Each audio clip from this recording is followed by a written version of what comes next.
আপনার হোয়াটসঅ্যাপটা কি বারবার লক আউট হয়ে যায় নিজে নিজেই? এই প্রবলেমটি কি করে সলভ করবেন আপনাদেরকে আমি দেখিয়ে দিচ্ছি স্ক্রিন রেকর্ডাউন্ডে। ভিডিওটি স্কিপ করবেন না, মনোযোগ সহকারে দেখবেন, নাহলে আপনি বুঝতে পারবেন না। পারলে সেভ করে রাখবেন ভিডিও। প্রথমে যে আপনার হোয়াটসঅ্যাপটি আছে ওপেন করে নেবেন। ওপেন করে নেওয়ার পরে এই যে দেখতে পাচ্ছেন উপরে 3 ডট, এইখানে ক্লিক করবেন।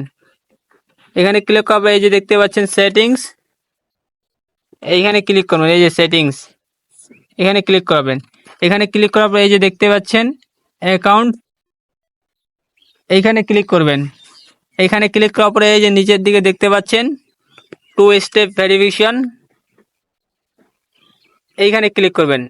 এখানে অফ থাকবে, অন করে নেবেন। এই যে টুন অন করলাম। এখানে আপনি একটা ওটিপি দিয়ে রাখবেন, 6 সংখ্যার ওটিপি। এতে করে আপনার যে হোয়াটসঅ্যাপটা আছে কেউ হ্যাক করতে পারবে না, আর বারবার লগ ইনও করতে লাগবে না।